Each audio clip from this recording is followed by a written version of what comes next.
here's the story no one dares to tell out loud. Meghan Markle's life looks like a dream straight out of a luxury magazine designer, wardrobes, glowing photo shoots, Montecito mansions, and private jets. But once you follow the money trail, something just doesn't add up. The Netflix deal is silent. The Spotify deal, gone. Brand collaborations, scattered and fading fast. Yet somehow the luxury hasn't slowed. So where's the money really coming from? Behind closed doors, whispers swirl about a mysterious funding continuity, a polite way of saying that someone, somewhere, is quietly paying the bills. Not for charity, for access. That's where this story begins, not with love or fairy tales, but with cold, calculated money. Because when you strip away the royal titles and magazine covers, what's left is a woman living a billionaire's life without billionaire income. And that mystery alone says more about Meghan Markle than any glossy interview ever could. When Meghan first stepped into the royal world, she believed she was entering a realm of unimaginable wealth castles, tiaras, royal carriages, endless fortune. But the truth hit differently. Prince Harry, despite his titles, isn't the billionaire prince the world assumes. His wealth came from his late mother's inheritance, a modest royal trust, and a small military pension. The palaces and jewels belong not to him, but to the crown. According to palace insiders, Meghan realized the shock early on. The golden ticket she thought she'd secured was really a gilded cage. And Meghan, a woman who built her own image from scratch, was never made to sit quietly in the background. The fairy tale shimmer began to fade.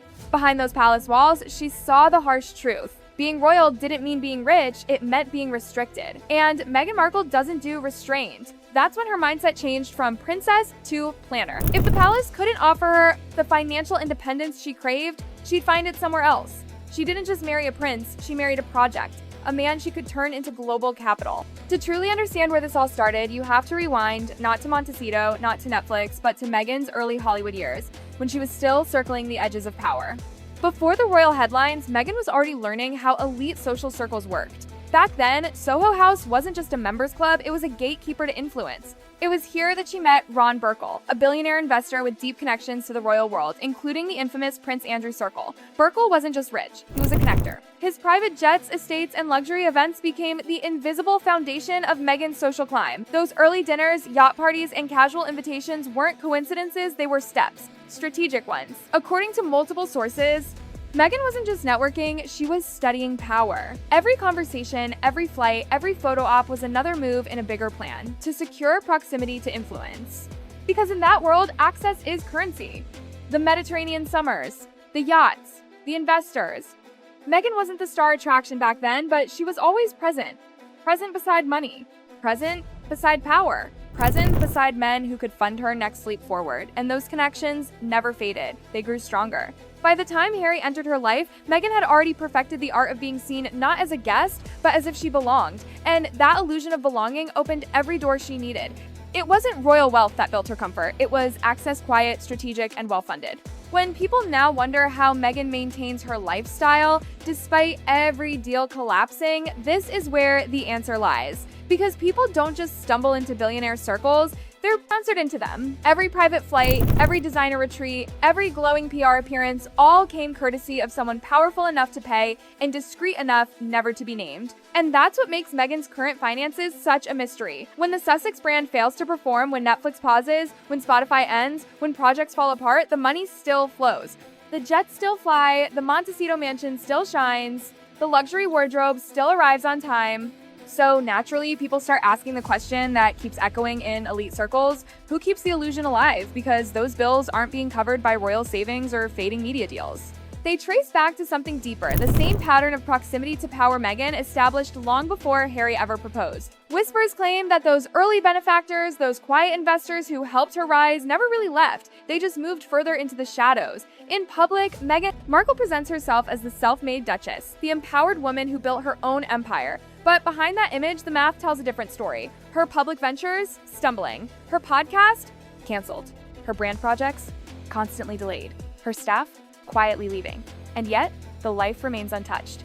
Private jets, lavish European vacations, a Montecito estate that costs millions a year to maintain, and a security budget that rivals the very royals she left behind. It doesn't add up. That's why the whispers began not from tabloids, but from insiders. Because when the income disappears but the luxury doesn't, it means someone else is holding up the stage lights.